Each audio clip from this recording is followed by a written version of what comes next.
Hello students, आज मैं start करने जा रहा हूँ परमुटेशन कॉम्बिनेशन का लेक्चर नंबर 2। तो पहले एक फॉर्मूले की स्टडी करते हैं। क्या है जी फॉर्मूला? समझ लीजिए बात ध्यान से। The number of permutations of N things, the number of permutations of N things taken all at a time, P are alike of one kind, Q are alike of second kind, R alike of third kind, and the rest n minus p plus q plus r different. फिर देख लीजिए, total वस्तुएं मेरे पास n है, जिनमें से p एक type की है, q एक टाइप की, r एक टाइप की, बाकी जो बच जाती हैं वो सब डिफरेंट है। फिर देख लीजिए, तो नंबर ऑफ परमुटेशन कितने होंगे, इसका फॉर्मूला होता है n factorial upon p factorial Q factorial R factorial. ये इसका फॉर्म। मान लीजिए मेरे पास है हाई स्कूल लिखा है, रफली एग्जांपल। अब जरा देखिए इसके अंदर, देखो H2 है इसके अंदर, H2 3 H है, तीन H है, 1 2 3। O कितने हैं इसके अंदर? 2 O हैं और सभी डिफरेंट हैं। I एक है, G एक है, S एक है, C एक है, L एक है। तो देखिए टोटल कितने हैं ये, काउंट करो 10, क्योंकि 10वीं क्लास है, हाई स्कूल 10th को बोलते हैं, तो 10 ही होंगे, काउंट कर लीजिए। तो वे कितने होंगे, 10 फैक्टोरियल अपॉन 3 फैक्टोरियल, जो एक टाइप के उनके फैक्टोरियल से डिवाइड कर देते हैं। तो मैंने क्या बोला है पर, n मेरे पास टोटल थिंग के, सबको एक साथ लेने, टोटल थिंग में p एक टाइप के हैं, q एक टाइप के, r एक टाइप के, और बाकी सब डिफरेंट। और मान लीजिए इंटरमीडिएट,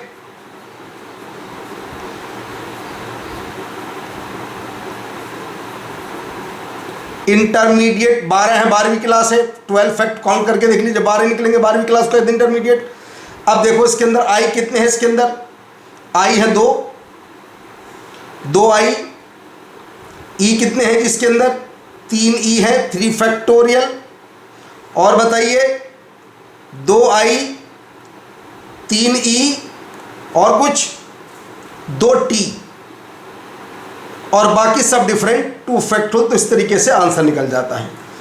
अब आते हैं इसके ऊपर क्वेश्चन की बात कर लेते हैं।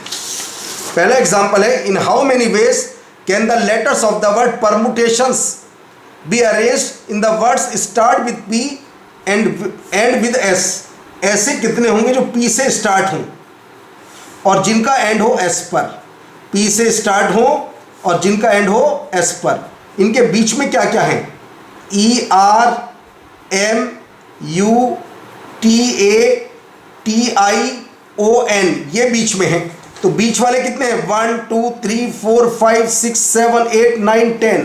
तो 10 फैक्टोरियल, और कोई रिपीट तो नहीं हो रहा इसके अंदर, 2 टी है, 2 फैक्टोरियल। तो ये इसका आंसर आ जाता है। सेकंड पार्ट कहता है वॉवेल्स आर टुगेदर। वॉवेल्स कौन कौन से होते हैं, ए ई आई ओ यू। इसके अंदर 5 वॉवेल होते हैं, ध्यान से देख लीजिए, 5 वॉवेल होते हैं इसके अंदर परमुटेशन के अंदर। बाकी क्या क्या बचा देख लेते हैं, P R M T T N S, बाकी ये बचा जी। अब जरा काउंट करें, ये वॉवेल एक साथ रहे, वॉवेल्स आर टुगेदर, वॉवेल साथ साथ रहने चाहिए। काउंट करो जी, नंबरिंग ऐसे 1 2 3 4 5 6 7 8। तो लिखेंगे 8 फैक्टोरियल। रिपीट कितने होते हैं, 2 रिपीट होते हैं, 2 फैक्टोरियल, और ये 5 आपस में 5 फैक्टोरियल से अरेंज होंगे। तो ये सोल्व कर लें, ये इसका आंसर आ गया। थर्ड पार्ट में क्या कहता है जी, there are always 4 letters between P and S. मैं टोटल बना देता हूँ, टोटल 12 है मेरे पास। पोजीशन को ध्यान से देखना जी।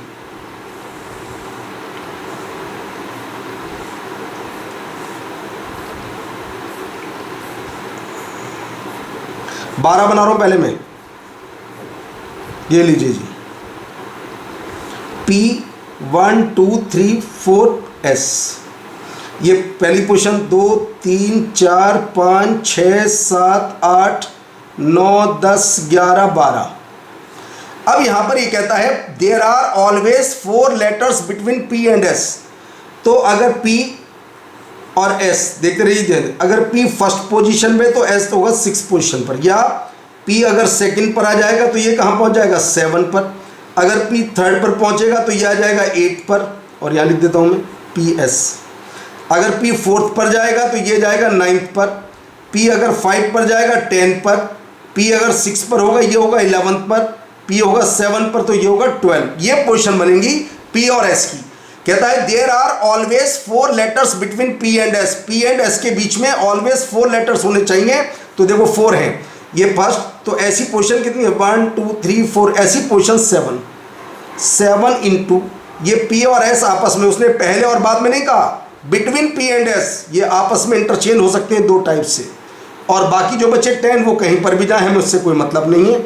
ये लीजिए हमारा फाइनल आंसर आता है जी। How many ways can there are arrange the letters in the word garden with the vowels in alphabet order. जैसे वॉवेल्स अल्फाबेट ऑर्डर देखा ना, ये सब अल्फाबेट ऑर्डर में, ऐसी कंडीशन ये भी हो सकती है। जैसे वो रैंक कैसे निकालते हैं, जैसे स्कूल में रैंक होती है 2 बच्चों की, पहले बच्चे की रैंक दूसरे बच्चे से ऊपर हो, सबका मेथड एक ही है। टोटल काउंट कर लीजिए कितने हैं जी 6 फैक्टोरियल, और 2 की बात हो रही है, 2 फैक्टर वॉवेल 2 है इसके अंदर, ये इसका रिजल्ट आ गया, यानी कि 360। अगर 3 होते वॉवेल तो 3 फैक्टोरियल से डिवाइड कर देते। अगर 2 में कहता है एक की रैंक ई से ऊपर है तो वहाँ पर भी क्या होता 2 फैक्टोरियल से डिवाइड हो जाता डायरेक्ट। अल्फ़ाबेट ऑर्डर में ये कंडीशन आ जाती है। Word vowels in alphabet order, vowels की बात की इसलिए ऐसा हुआ। The number of 7 digit integers with the sum of the digit equal to 10।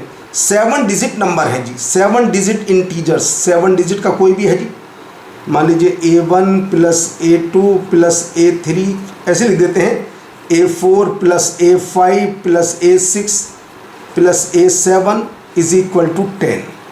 ये 10 के इक्वल है, और वो डिजिट का तुम यूज़ करोगे 1 2 3 का यूज़ कर सकते हो, 10 तुम्हें लाना है, केवल 1 2 3 का यूज़ करेंगे। तो देखो एक काम करते हैं, 5 बार 1 लिख लेते हैं, 5 और जी 1 2 और 1 3, बताओ जी टोटल का सम 10 है या नहीं। तो इनको अरेंज करने के तरीके 7 फैक्टोरियल, 5 एक जैसे हैं अपॉन 5 फैक्टोरियल, ये आ गया जी 42। दूसरी कंडीशन और क्या ले सकते हैं जी, इनमें से लेना 1 2 3 से 7 ऐसे लीजिएगा कि वो 10 आ जाए, कुछ भी करो। एक बार 4 1 ले लेते हैं, ये ले 4 1, और 3 2 ले लेते हैं जी 2 2 2, नॉर्मल है, कोई दिमाग का वैसे यूज़ नहीं है। इनको अरेंज करेंगे जी 7 फैक्टोरियल, 4 फैक्टोरियल, 3 फैक्टोरियल, सिंप्लीफाई करते हैं 7 6 5 1 2 3, ये आ जाता है जी 35। तो बस जी दोनों को ऐड कर देते हैं, आंसर आता है 77। ये CJ में 9 का क्वेश्चन है, देख लीजिए 2000, कुछ भी नहीं, बेसिक आते हैं क्वेश्चन। अब आता है एग्जाम्पल नंबर 2।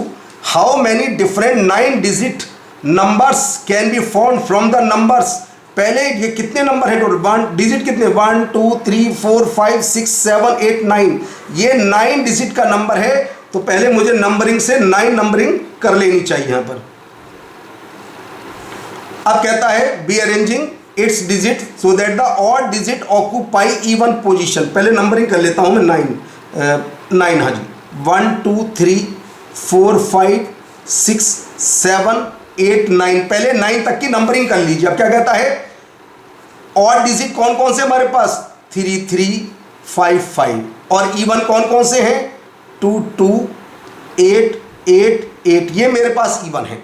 अब कहता है odd digits occupy even places. Even places कौन से 2 4 6 8, ऑड डिजिट यहाँ पर हैं, तो ऑड डिजिट 4 है तो 4 फैक्टोरियल 3 रिपीट होता है, 2 3 है और 2 इसके अंदर 5 है।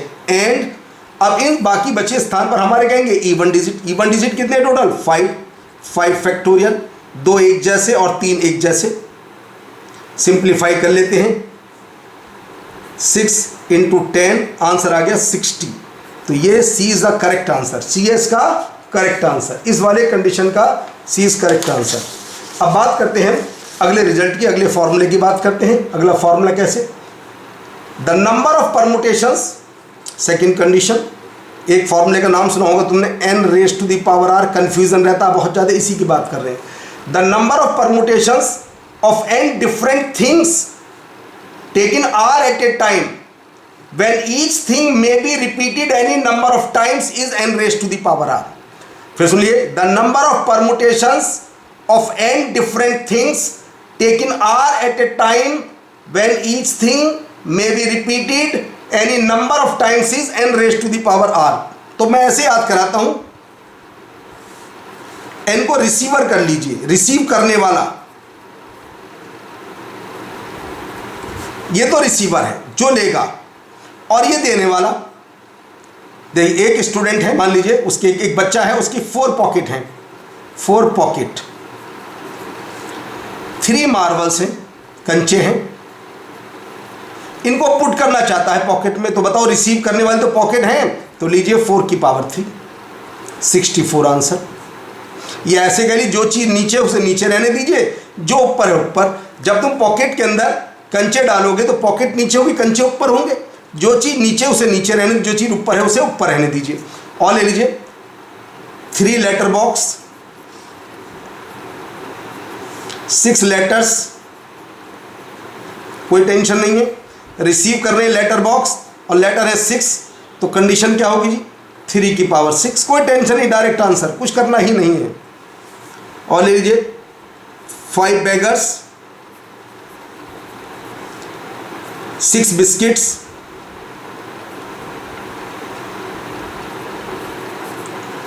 5 बेगर्स हैं, 5 भिखारी हैं और 6 बिस्किट हैं। तो रिसीव करने वाले तो भिखारी हैं, तो 5 की पावर 6। ये कंडीशन, कोई भी कंडीशन डायरेक्ट लगा लीजिए या लगा लीजिए, जो चीज़ नीचे उसे नीचे रहने, जो चीज़ ऊपर है उसे ऊपर रहने दीजिए। या ये कंडीशन नीचे वाला रिसीवर, ऊपर वाली कंडीशन दूसरी वाली कंडीशन। अब क्वेश्चन शुरू करते हैं, इसके ऊपर डिपेंड कैसे क्वेश्चन है देखिए जरा। In how many ways can 5 prize be distributing among 4 boys? हाँ जी, 5 प्राइज को 4 बॉय में डिस्ट्रीब्यूट करना। रिसीव करने वाले क्या? बॉय, 4 की पावर 5 आंसर दिए। कुछ नहीं करना, वो कितने ही प्राइज ले सकता है। रिसीव करने वाले बॉय हैं और प्राइस कितने? 5, 4 की पावर 5। आगे आते हैं, इन how many 4 digit numbers can be form using the digit? 4 digit number, ये लीजिए, how many 4 digit numbers can be form by using the digit? ये डिजिट हैं जी। तो बताइए, एक के लिए मेरे पास 7 चॉइस है। ये 7 को रिसीव करेगा, ये रिसीव करेगा 7 को, ये भी रिसीव करेगा, ये भी। तो कितना आ गया जी? 4 की पावर 1 मिनट, 7 की पावर 4। और कहता है इफ एटलीस्ट 1 डिजिट रिपीटेड, कम से कम 1 डिजिट रिपीट होना चाहिए। मैं कहता हूं एक भी रिपीट नहीं होता है तो बस उसे माइनस कर दीजिए। लीजिए आंसर आ गया। टोटल वे हुए 7 की पावर 4, तो एक के लिए यहां कोई कंडीशन नहीं है, कोई डिजिट रिपीट कितना भी बार रिपीट हो सकता है। और कंडीशन क्या है जी? एक के लिए तुम्हारे पास 7 चॉइस, 7 की पावर 4, और अगर कोई भी रिपीट नहीं होता 7p4, दोनों को माइनस कर दी, तुम्हारा रिजल्ट आ गया। ये कहता है इफ एटलीस्ट 1 डिजिट रिपीटेड, बिल्कुल सही है, कम से कम 1 डिजिट रिपीट होगा। आता है condition, in how many ways can 4 prize be distributed among 5 students? हाँ जी, 4 प्राइज को 5 स्टूडेंट में डिस्ट्रीब्यूट किया जाता है, 5 की पावर 4। अब कहता है if no student gets all the prize, कोई भी स्टूडेंट सभी प्राइज नहीं ले सकता। तो हमारे पास स्टूडेंट कितने थे? 5 माइनस कर दीजिए, तो लीजिए आंसर है 620, इसका आंसर है। फिर क्या कहता है, देखिए, if no student gets all the prizes, कोई भी स्टूडेंट सभी प्राइज नहीं लेगा। तो सभी प्राइज नहीं लेगा तो -5, 5 स्टूडेंट है, मैंने इनको माइनस कर देता हूँ। आता है जी, इन n digit number is, n digit number, n digit number, n digit का एक नंबर है, n डिजिट है इसके अंदर, 1 2 3 4 5 6 7 n ऐसे हैं जी। 1 2 3 नंबरिंग डाल रहा हूँ मैं ऐसे में, n डिजिट का नंबर है। 900 डिस्टिंक्ट n डिजिट नंबर्स, अच्छा उसने कह दिया 900 डिस्टिंक्ट डिजिट, ये आगे की बात है। आर टू बी फॉर्म, जो कैसे बनते हैं? केवल इनकी हेल्प से, 2 5 3। तो बताओ एक बॉक्स के लिए तुम्हारे पास 3 चॉइस हैं, तो एक के लिए 2 3, तो कितने बॉक्स हैं तुम्हारे पास? n। तो लीजिए जी 3 की पावर n। एक बॉक्स के लिए तुम्हारे पास 3 चॉइस है, 3 × 3 × 3 3। और कहता है 900 distance greater equal to 900। JEE main ये एडवांस का 98 का क्वेश्चन है। 98 वाले क्वेश्चन सभी जेई मेन में आ चुके ज्यादातर, तो ये बहुत ज्यादा इंपॉर्टेंट क्वेश्चन है पेपर के लिए। 3 स्क्वायर इंटू 100, 3 की power n-2 greater equal to 100, और ये ग्रेटर होता है जी 81 से, तो हम कह सकते हैं 3 की पावर n-2 ग्रेटर देन 81, और बोलेंगे 3 की पावर n-2 ग्रेटर देन 3 की पावर 4, बोलते हैं n-2 ग्रेटर देन 4 और n ग्रेटर देन 6, तो n की सबसे कम वैल्यू कितनी होगी 7, minimum value of n, the smallest value of n for which this is possible. ये आगे 20 करेक्ट आंसर 7 स्मॉलेस्ट वैल्यू। अब कंडीशन को मुझे आगे बढ़ाना है, सर्कुलर परमुटेशन की बात करने जा रहा हूं।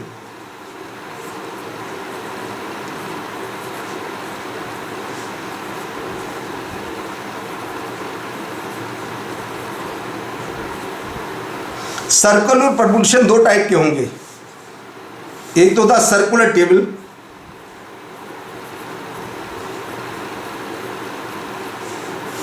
और एक होता है नेकलेस और गार्लैंड, फूलों का हार, नेकलेस। अब कंडीशन क्या होती है, मान लीजिए सर्कुलर टेबल की चारों तरफ n पर्सन्स हैं, n डिफरेंट बोल दे, different person, n different person है। इधर चलेंगे तो पर्सन अलग दिखाई देगा, इधर अलग। Clockwise, anti clockwise, orders are different. Clockwise and anti clockwise orders are different.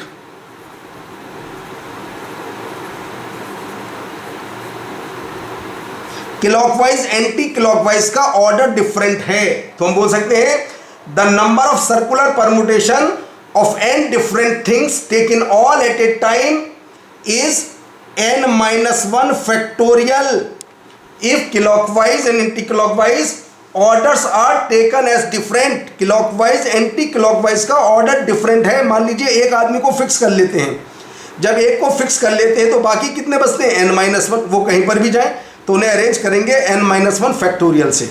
मगर यहाँ पर क्या होता है, यहाँ पर कंडीशन में यही कंडीशन है, n फ्लावर्स ले सकते हैं, पर्ल्स ले लें, मोती कुछ भी ले लें, मगर सभी डिफरेंट होने चाहिए सभी के अंदर। परमुटेशन कॉम्बिनेशन का चैप्टर तभी वैलिड है जबकि all are different. And different beads बोल दीजिए, कुछ भी बोल दीजिए, बीट्स और पर्ल्स, या फूल भी डिफरेंट होंगे जो फ्लावर्स होंगे, और फ्लावर्स डिफरेंट, फ्लावर्स डिफरेंट ही होते हैं, जो प्लास्टिक वाले होते हैं वो होते हैं सेम। तो यहां पर डिफरेंट की स्टडी, ऑल आर डिफरेंट। देखिए जब कोई नेकलेस बनता है, कोई भी कंडीशन, तो देखिए जरा, पहले आधा बनाया जाता है, आधा बना, फिर देख देख करके आधा बनाते हैं, तो इसमें आधे को अरेंज करते हैं तो रिजल्ट होता है n-1 फैक्टोरियल बाई 2। ऐसी गार्लैंड फूलों का जो हार बनता है वो भी ऐसी बनता है, पहले आधा बनाया जाता है, उनको देख देख करके फिर आधा बनाया जाता है। तो ये इसमें सिमेट्री होती है आधे के अंदर, इसलिए बाई 2 हो जाता है इसके अंदर। तो बात समझ आ गई बिल्कुल। सर्कुलर टेबल में सारे अलग अलग, और नेकलेस में जो यानी बीड्स और flowers all are different. Round necklace और गार्लैंड कुछ भी बनाते हैं, इसमें ऑर्डर आर नॉट डिफरेंट, लिख देता हूँ, ऑर्डर आर नॉट डिफरेंट।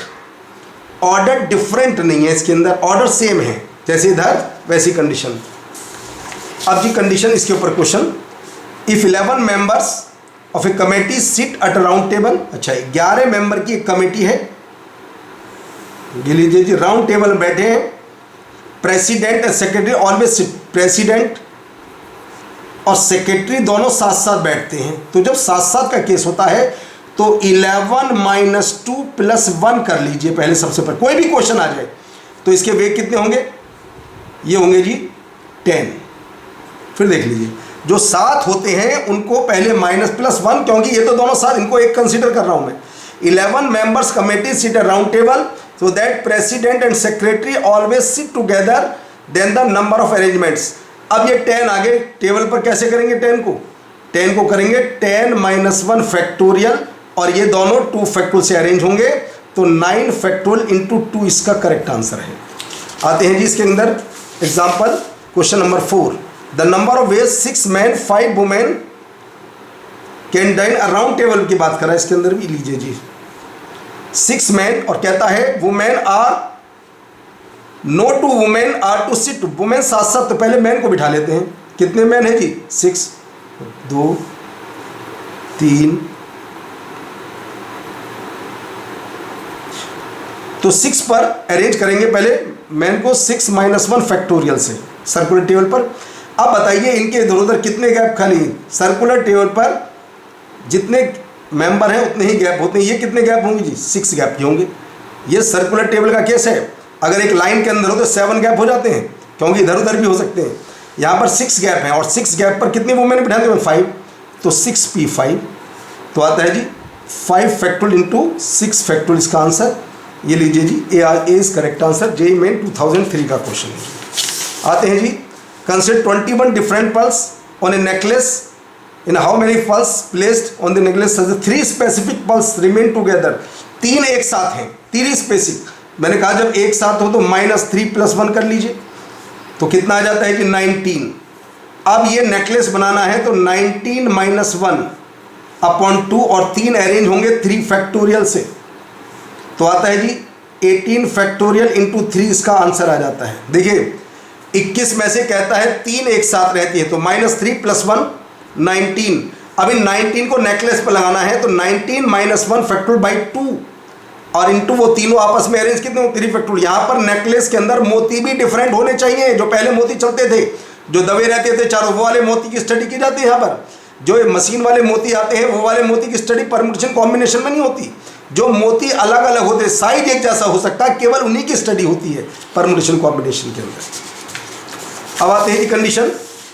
अब बात करेंगे रैंक इन ए डिक्शनरी, कैसे निकालते हैं रैंक।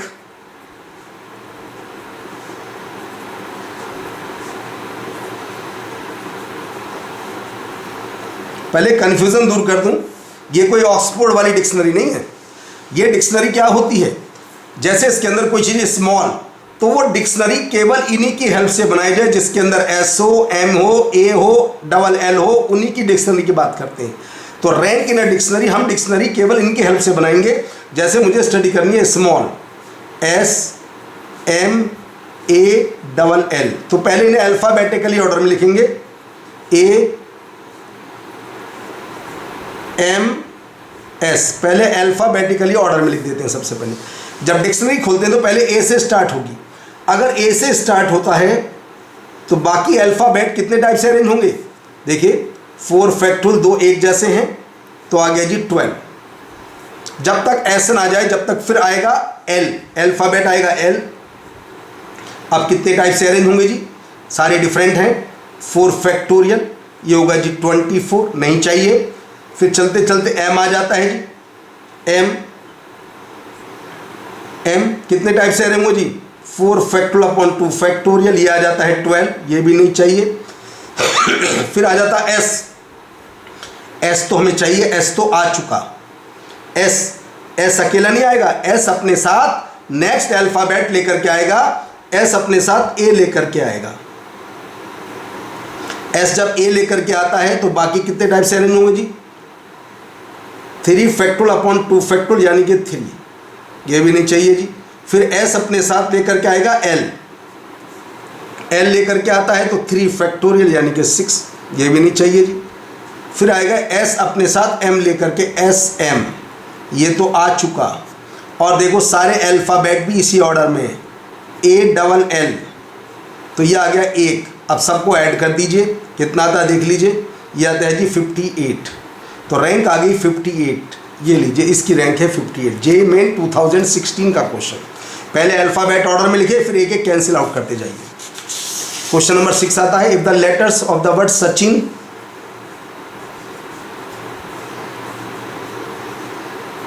ये लीजिए सचिन, क्योंकि डिक्शनरी में तुम्हें सचिन नहीं मिलेगा, तो डिक्शनरी इन्हीं के हेल्प से बनाई जाती है। एक ऐसी डिक्शनरी बनाई जाती है जिसमें केवल SACHIN हो, केवल उन्हीं की डिक्शनरी बनाई जाती है। अल्फ़ाबेट ऑर्डर में ACHINS। देखो अल्फ़ाबेट ऑर्डर में पहले A आता है, फिर C आता है, HINS ये आता है जी। अब मुझे अल्फा डिक्शनरी में तो पहले A आएगा, तो A से स्टार्ट करेंगे, जब तक S नहीं चलते रहेंगे। देखो जी, appear at the serial number बताना है किस नंबर पर ये होगा। देखिए पहले A से स्टार्ट करते हैं जी। A से बाकी कितने टाइप से अरेंज होंगे जी, ये तो कहीं पर भी हों, सारे डिफरेंट हैं। 5 फैक्टोरियल यानी कि 120 नहीं चाहिए। फिर C से स्टार्ट करते हैं जी, देखो सारे डिफरेंट हैं। भी अल्फ़ाबेट को देखो ऊपर नहीं, सारे डिफरेंट है पाँचों। 5 फैक्टोरियल ये भी 120 नहीं चाहिए। फिर H से स्टार्ट करते हैं, सारे डिफरेंट है, 5 फैक्टोरियल 120। फिर I से स्टार्ट करते हैं, सारे डिफरेंट, 5 फैक्टोरियल ये भी 120। फिर N से स्टार्ट करते हैं, सारे डिफरेंट, 5 फैक्टोरियल ये भी 120। फिर आ जाता है S, वो तो हमें चाहिए चाहिए। और ज़रा ध्यान से देखिए IIT में कैसे क्वेश्चन है, JEE मेन में सारे इसी ऑर्डर में बन रहे हैं। देखो S अपने साथ क्या लाएगा, A यहाँ पर भी A आ गया जी। फिर आएगा C, लीजिए C यहाँ पर भी आ गया जी। H लीजिए H यहाँ पर भी है। फिर अगला अल्फ़ाबेट I, वो भी आ गया जी I। फिर अगला आएगा N, ये भी आ गया N। तो जी एक ये बन जाता है, सबको ऐड करें तो 601 आ गया जी, 601। ये है जी इसका D answer. D is correct answer, 601 ये इसका करेक्ट आंसर है। अभी देखिए क्वेश्चन नंबर 7, JEE एडवांस 2007 का क्वेश्चन है। मैं सभी क्वेश्चन बता रहा हूँ, चाहे एडवांस का हो, मेन का थ्योरी क्लियर होनी चाहिए और कुछ करने की आवश्यकता नहीं। The letters of the word Cochin, COCHIN, पहले ने अल्फ़ाबेट ऑर्डर में लिखें, CCHIN,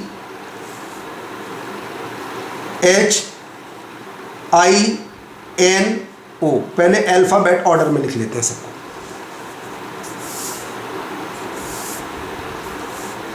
अब जी क्या कहता है जिसमें, the letters of the words Cochin are permuted and all the permutations are arranged in alphabetically order as a English dictionary, the number of words that appear before the word Cochin. इससे करें सिर्फ जस्ट पहले वाले कितने नंबर होंगे, ऐसे कितने बनेंगे जो कोचिन से जस्ट पहले वाले होंगे। तो चलिए शुरू करते हैं। पहले C से स्टार्ट करें, C तो आ चुका जी, ये लो जी C आ गया। फिर अपने साथ अगला अल्फ़ाबेट यानी C लेकर के आएगा, क्योंकि वो तो आ चुका। तो बाकी कितने टाइप से अरेंज होते हैं, 4 फैक्टोरियल यानी कि 24। फिर इसके बाद C के बाद लेकर आएगा H अपने साथ, लीजिए H ले आता है अपने साथ। तो फिर बाकी 4 फैक्टोरियल जो कट गया उससे कोई मतलब नहीं है, नहीं चाहिए। फिर अपने साथ CI लेकर के आता है जी। अब भी कितने जी, 4 फैक्टोरियल 24। फिर लाता है अपने साथ N कितने टाइप से जी, 4 फैक्टोरियल 24। फिर लाता है अपने साथ O, CO, लो जी CO आ गया। देखिए आईडी तीनों क्वेश्चन तुमने किए, तीनों कंडीशन सारे अल्फ़ाबेट एक जैसा। ऐसा क्वेश्चन बहुत आसान बनाता है कि वाला क्वेश्चन देखिए, CO, C, ये लो जी C आ गया अल्फ़ाबेट। फिर क्या आएगा अपने साथ, H लाएगा अल्फ़ाबेट, वो भी आ चुका जी। फिर लाएगा अपने साथ I, वो भी आ चुका जी। फिर लाएगा अपने साथ N, तो लीजिए सब कुछ आ गया, एक ये बनेगा जी। सभी क्वेश्चन तुमने अभी किए, तुम्हारे सामने की बात है, देख लीजिए बात। तो कितने आते हैं जी, ये आता है 97। अब कहता है the number of words that appear before the word coaching, इससे जस्ट पहले वाले कितने होंगे, -1, इससे जस्ट पहले वाले होंगे जी 96। तो इससे जस्ट पहले वाले होंगे 96। तो चलिए अगले लेक्चर में फिर शुरू करेंगे परम्यूटेशन, आगे का पोर्शन शुरू करेंगे।